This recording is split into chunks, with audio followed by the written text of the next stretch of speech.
but nevertheless, there we go. So I apologize to people who missed it. I will re-record if I need to. Okay. It's usually set up to record automatically, and then I stopped it because I was doing other stuff and I forgot to start it again. Okay, so before I interrupted myself, you want to make sure the buyer is using good faith and diligent effort to get the loan approval for the financing as defined above. Because if they don't, then this, and if something happens and they get denied, and then they say, hey, I get the escrow deposit back, the seller then could come back and say, no, you don't, it belongs to me, because you didn't use good faith and diligent effort in pursuing the approval for the financing. And it happens. It does happen. Okay, so all of that is going to be defined as loan approval. So diligent effort to obtain approval of the loan meeting the financing, which is defined, and appraisal, which is defined, of the paragraphs above. And all of that then is defined as loan approval. And we want that within the loan approval period. And then the buyer is going to, because we're continuing here with the use good faith and diligent effort, and thereafter use good faith and diligent effort to close the contract.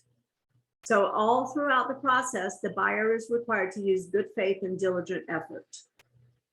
And loan approval, which requires buyer to sell other real property, is not loan approval unless you've used the addendum for sale of buyer's property.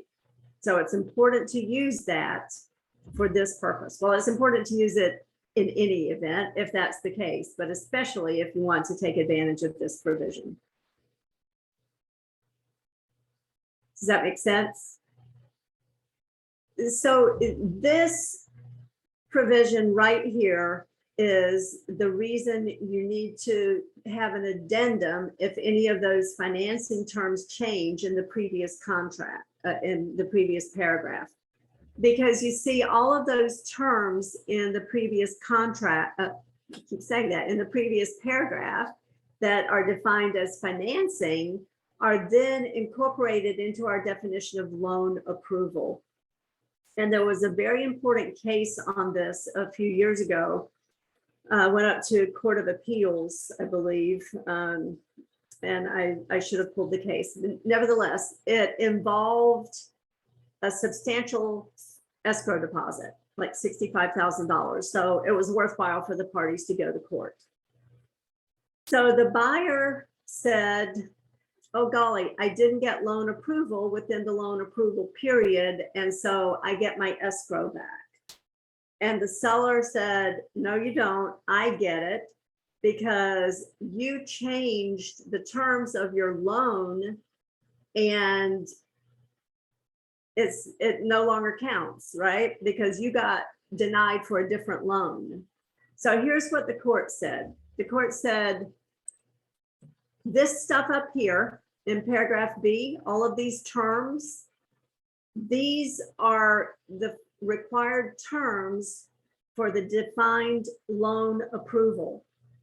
And if any of those terms change, then you're no longer entitled to the financing contingency, because the financing contingency is based on those terms that you have defined in the contract. If you change the terms and you don't have an addendum to change the contract, then the financing contingency is waived, right? So super important, if anything up here changes. Now you notice that there's nothing in here about the lender. The lender could change. Maybe I'm using ABC lender and now suddenly I change and go with XYZ lender. That's okay, because it's not specifically identified in paragraph B. But any of these other things that change, conventional, FHA, VA, other, like a USDA, right? Fixed, adjustable, fixed or adjustable. the interest rate, the term, if any of those things change, then I'm no longer getting the financing that is defined in the contract, which means I no longer meet the definition of loan approval, which no longer meets the definition of loan approval, period, and no financing contingency. So I know that's a lot of relying on definitions, and yet that's exactly what the court did. So I want to keep stressing, if any of those things change, please make sure you get an addendum that reflects the change. Because most escrow deposits are not $65,000. Most parties are not going to go to court over $2,000 or $5,000. However, you don't want to put anybody in that position that the other side could argue it, right? So make sure you use the addendum when it's appropriate. Does that make sense to everybody, why you would do that? Okay. All right, so let's go back to this, and we're at, let me see what line we're at, line 102. Buyer is going to use good faith and diligent effort, there's that again, to obtain loan approval during the loan approval period. And if they don't, then that's a default under the terms of the contract. And the seller could, and sometimes they do, say, buyer, you have not used good faith and diligent effort to get the loan approval. Boom, under paragraph 15, you are in default, and I am going to keep the escrow deposit. So again, you don't want to be in that position. We even define what diligent effort means. It includes, but is not limited to, we love to say that, right? It includes, but is not limited to, timely furnishing all documents and information required by the lender, paying for the appraisal and other fees and charges in connection with the application. We talked about the application for the financing. Again, the financing is capitalized, so it's the defined term, which we know if anything about the financing changes, we need an addendum. In the case I was telling you about, the woman was applying for a conventional loan, but then for some reason it changed to a commercial loan. She changed loan products. And so that was why the court looked at the definition and said, that's not the financing that you said in the contract. You didn't change the contract, and you no longer have the financing contingency to rely on. Okay. Now this is an important part too in 106. And if there are any questions or comments along the way, just let me know. Yes, there is. Would you go over whether it is good or bad or whatever to check off all the boxes in that line 90? No, conventional FHA. Why would you want to check off both or neither or all, that type of thing? Yeah, so yeah, I mean, you could, because it can change, right? So you could say, well, we're going to go conventional, but we might go with FHA as well, right? So you theoretically, you could check more than one.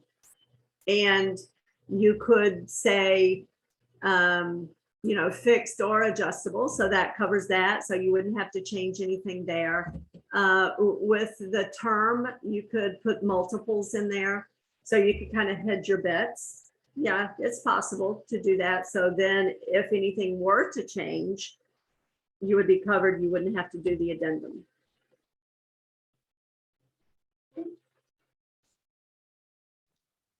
Does now I bring that up only because I was somewhat trained and scolded, so to speak, that you didn't want to do that because it then opens you up for, if one fails and then you could get the other but don't want the other, you're locked into it. Yeah.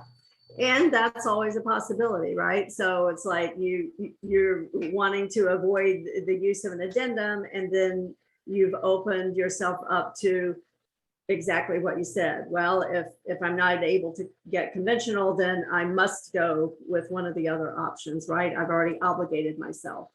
So from that aspect, I think, ask the buyer, what is your first preference for financing? And if it's conventional, then go conventional. And if it were to change somewhere along the way, just do the addendum.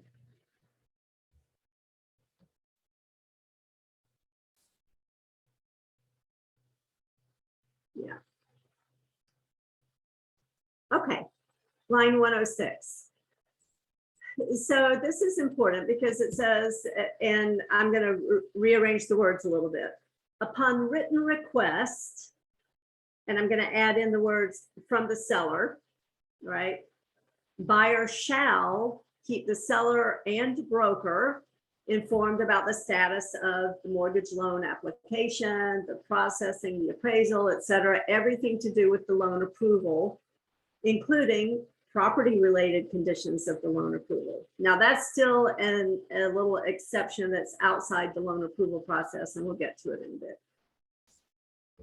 It goes on to say that buyer authorizes the buyer's mortgage broker, if there is a broker, lender, closing agent, to disclose the status to the broker and to the seller. Now, sometimes I've heard that there's pushback from the lender saying, oh, we're not going to disclose it because you're not the buyer.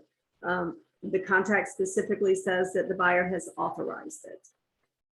And yet the reality is sometimes the lenders still want a separate authorization from the buyer. So if you do run into that and you've shown them the contract or pointed out that provision in the contract and they're still balking, then, just in terms of practicality, if they want separate authorization from the buyer, then you ask for it. Sally, would you consider, if you have I've had this a number of times where lenders refuse to even communicate with you. Yeah. Under the terms of the new contract, would that almost be a default? Would it go to that level? So, I mean, they're not a party to the contract. And as long as the buyer has authorized it, that's all the buyer can do, right? Perhaps part of it you could argue good faith and due diligence, that the buyer would cooperate to facilitate, to make sure that the lender does provide that information. Yeah, because the problem therein lies that when you're dealing with, if you're having the information funneled to you via the buyer, Yeah. or in many cases, the buyer's agent, Yeah.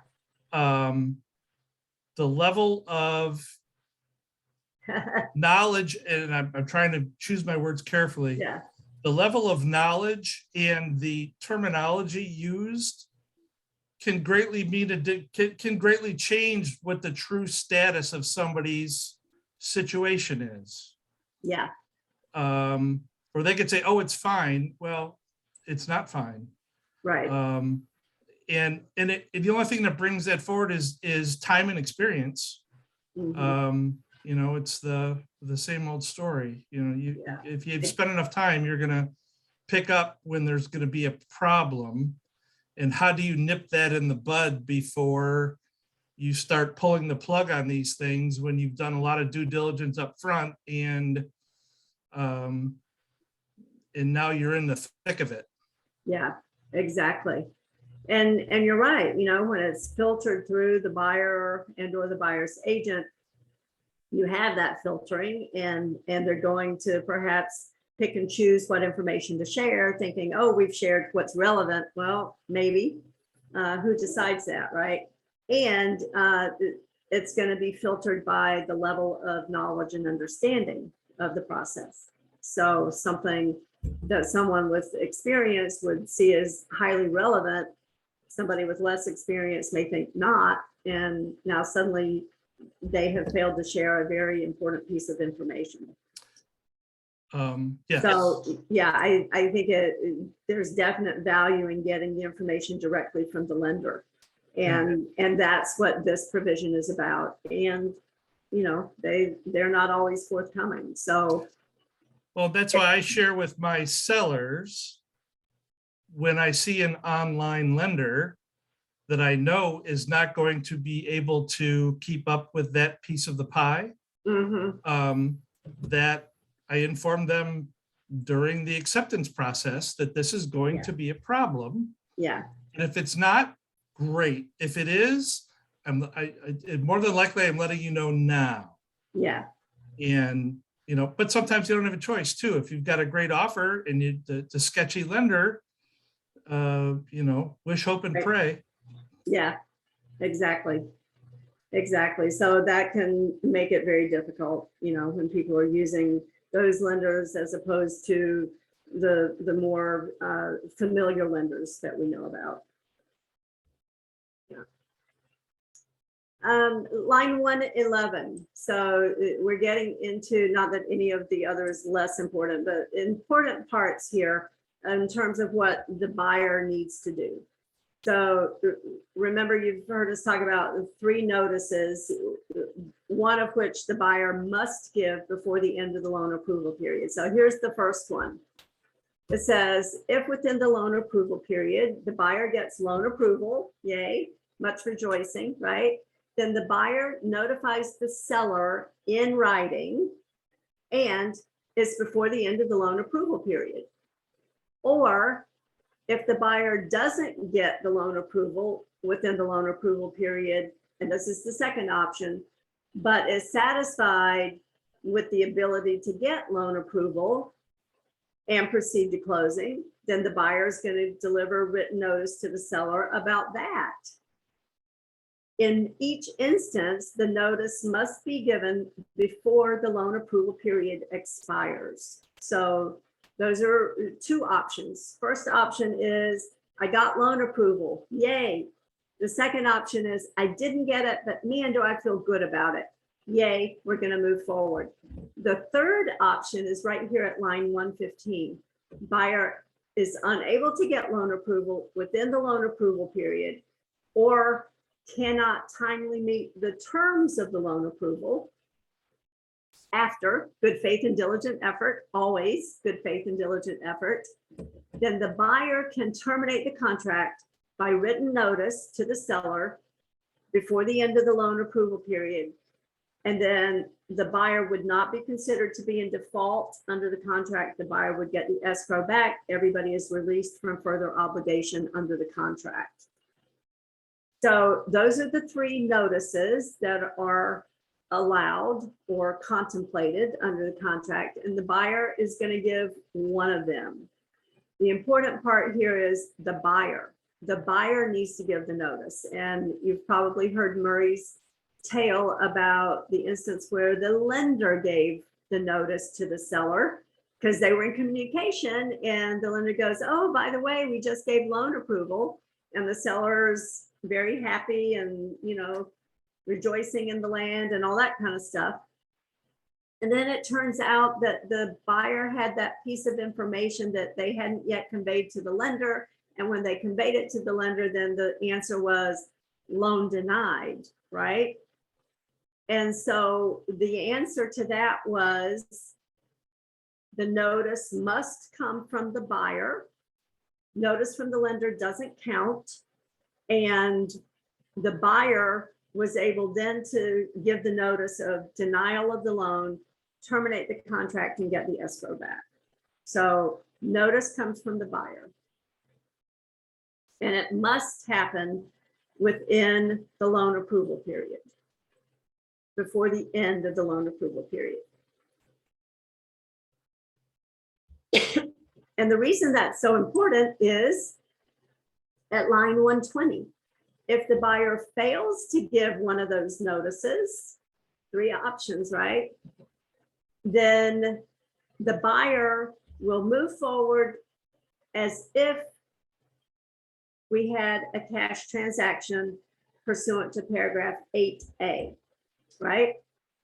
So we're just going to pretend that we never had a financing contingency. We're going to pretend that this was a cash transaction all along, and we're going to move forward and buyer is going to close, period. However, there's always a however, right? The seller has 3 days after the end of the loan approval period within which to decide that they want to terminate the contract. And that happens. And we've all heard those stories too, right? Buyer got loan approval. Everybody's happy. Buyer, through buyer's agent, because ultimately it's the buyer's agent who gives the notice on behalf of the buyer, right? Buyer's agent failed to give the notice. And so, boom, right after the end of the loan approval period, seller terminated the contract, as they were entitled to do. So this is one of those rare instances where the seller has the opportunity to terminate. And it only happens if the buyer fails to give one of those notices. So it's really, it's like an own goal, right? If you don't give that notice, you've opened up that possibility for the seller to terminate the contract needlessly. So make sure that those notices, one of those notices, gets sent in a timely fashion so that the seller doesn't have that opportunity.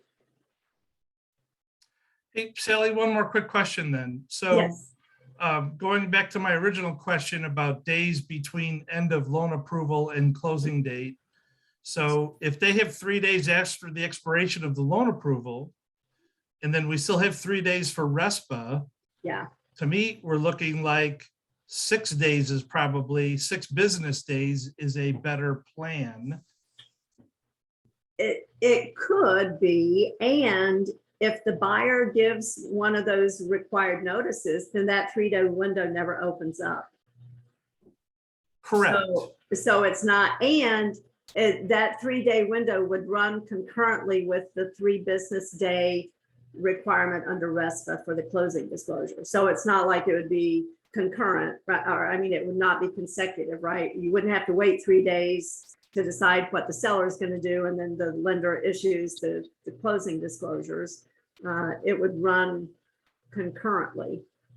And but the whole thing is, you don't want to open up that window for the seller to have the option. Gotcha. So as long as the buyer gives one of the 3 notices, seller never has the opportunity to terminate. And that can be heartbreaking. It was heartbreaking in an instance that we talk about because, you know, there the seller was approved and ready to close, and now boom, no contract because the seller terminated. Well, I guess my feeling is more that I've had several in the past 6 months where it went right down to the last minute, and now I've got a seller that's trying to move and moving out, and then Yeah. they're already moved out, and we're at the closing table, and oh, by the way, we're canceling, or we're not gonna close today. You know, I'm putting an end to those situations as much Yeah. as I possibly can. Yes. And I guess that's what stems, my question is more from the seller side than the buyer side. Right. Yeah. So from a seller's point of view, there needs to be a gap between loan approval and closing. Yeah. And it has to be a combination of the delays and all those other things that come into play. Yeah. So that's more and again, I mean, all this stuff is somewhat negotiable, but Mhm. on the other hand, you know, people don't understand the details until they're standing and you got to slap them in the face with them. Exactly. Yeah. And you're absolutely right. I agree that there should be a gap between the end of the loan approval period and the closing date, because things need to happen in that gap, right? It's not just, wow, we got loan approval, let's go close. Doesn't work that way. And you know, people say, well, but we'll get approval early. Maybe, I don't know. But it's always good to have some time in there for things to happen the way ideally they should happen, instead of scrambling around last minute. I just think it's good contract management to have the time periods actually work in your favor. Okay, line 126. If the buyer has provided one of those notices, and so we're talking about the notices that we're going to proceed, right? The notice that, yay, I got loan approval, or the notice that I didn't get loan approval, but I really feel good about it and I'm still going to close. So those are the two notices we're talking about here.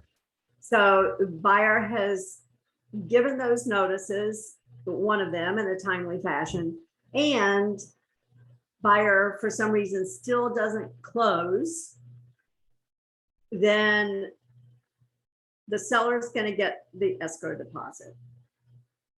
Unless the failure to close is due to seller's default or inability to meet a contingency of the contract.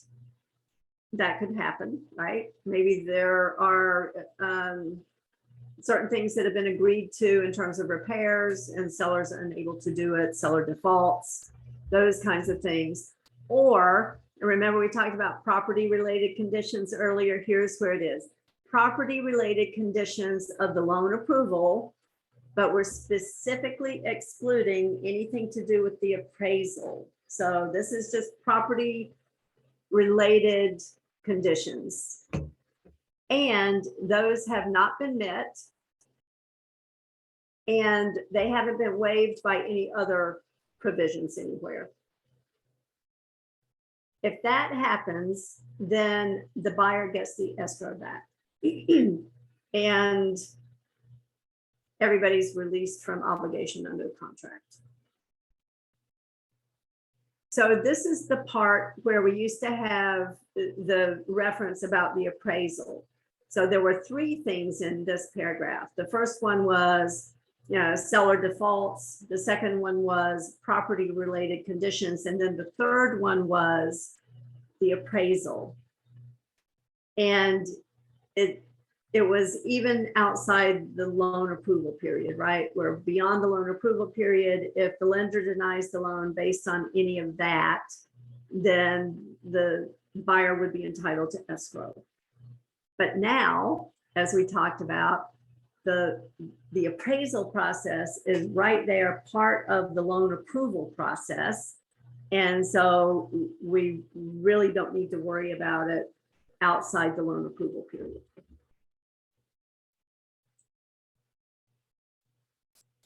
So one last thing I just thought about, this talk, and I'm going back up here to line 94 about the appraisal. This is not an appraisal contingency. It's very similar to how it worked when it was outside the loan approval process. Now we've put it in the loan approval process, and it's still not an appraisal contingency. This doesn't protect the buyer in terms of if the appraisal comes in low. This is to protect the lender, and it has to do with the lender underwriting guidelines and whether the appraisal is sufficient to support the financing as defined by the contract. So not an appraisal contingency that protects the buyer. If the intent is to protect the buyer, then you should use appraisal gap language or the appraisal contingency addendum. Because this has nothing to do with the buyer, it has everything to do with the lender. All right, I'm going to stop my share and now we can talk. Are you ready? Yeah. So, I mean, this appraisal thing, I'm just looking for some additional guidance on it. And I'm kind of understanding the difference between having the appraisal addendum, which states a value, and then just the basic appraisal verbiage in the contract. So just for grins, let's say somebody's putting 10% down on a $100,000 home. And so they're financing 90,000. If the appraisal has to meet value for that to happen, really. Right. Yeah. But But if that same scenario, if somebody is putting 40% down and the appraisal comes in and the appraisal could cover the financed portion of that transaction, even Mhm. if it came in at 90,000 or 70,000, Yep, since they're only financing 60, they're still on the hook. yes, Okay, so I'm seeing so many come through right now that should have an appraisal addendum on them, and mhm, people are depending upon the contract verbiage, Yeah. and they are not the same. no, Okay, but sometimes it's the math that really comes down to the math from mhm, the lender and what's on the contract, and the amount financed on the contract is really the determining of that, Yeah. not so much the value as stated on the appraisal. exactly. Yeah, it has Okay. to do with loan to value ratio, underwriting guidelines, all of that. It's not an absolute number. It's the ratio that matters, right? And you're right. If there is a greater down payment, then the lender is more secured and they would likely approve a financing, as we refer to it in the contract. They would likely approve financing with a lower appraisal because they're secured. That's all they care about. Are they secured? They don't care about whether the buyer has sufficient equity that matches the price of the property. They're just looking at, are they secured in the loan? And yeah, it's no protection for the buyer. If the buyer is concerned about appraisal issues, then they can use the appraisal gap language. They could use the appraisal contingency addendum. There are options available to them. Right. Well, I find it's as many agents are ignorant of this that Yeah. and are guiding their buyers as such, Yeah, versus anything else. yeah. Oh, I know. I hear it a lot. And then there's also that deliberate decision, I guess. Oh, we don't want to put the appraisal contingency because we want the offer to be more attractive. And it's like, yeah, it's more attractive, but have you done something to the detriment of the buyer? Because they're not protected in terms of the appraisal. So there are all those kinds of things that need to be balanced. If Well, that's where like the appraisal addendum language that you put together for us to use. Now that's a conversation to have with the buyer or the seller in that case, where they understand the implications. yes, I've got two right now, and I know that I have the listing, and I know that the buyer and the agent don't understand the implications of the contract they wrote. yeah, And one's a VA, which has its own issues to it, but right. okay. Yeah. Yeah. And I talk with, sometimes I talk to agents on the other side because our agents have proposed that language and then the other agents don't understand it. They don't like it. And then, the real showstopper when they start arguing credentials rather than the substance of what we're talking about, right? That's always fun. Well, I've been doing this for 30 years. I'm like, yeah, good for you. And here's what it says. So yeah, when people start arguing their credentials rather than the contract, they don't understand. Yeah, I run quickly when people start doing that now. Yeah. And Yeah. I'm of the age where I could maybe say that to people, and I find that to be Yeah. probably one of the, oh, it's awful. Yeah, I know. It's like, okay, good for you. Yeah, but I think that language is helpful. I suggest that, and probably a lot of you have seen this, I suggest that people use a third line on there that says that if the gap is more than a certain amount, then either party has the option to terminate the contract, because we don't want either party. I mean, my thought is, because we're mostly transaction brokers, we don't want either party to be in a transaction that they're not going to be happy in terms of the bargain, right? A seller who's going to be forced to sell at a lower price than what the contract was because the appraisal came in way low, and a buyer who is, buying something and maybe they get a good deal on it, but it doesn't have the value that they had anticipated, right? So I think it makes sense to allow them that option to terminate when the gap is more than anybody thought it was going to be. So that language is important. The addendum is important to protect buyers.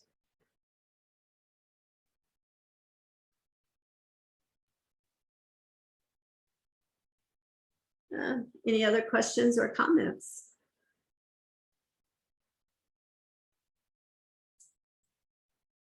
Was this helpful to go into great detail about paragraph 8?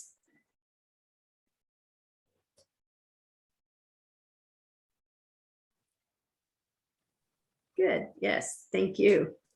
Thank you for being here, everybody. All right. Thanks, Sally. Yes, you're welcome. I hope it was helpful for everybody, and I will talk with you again soon. Thanks, Sally. Thank you. Bye.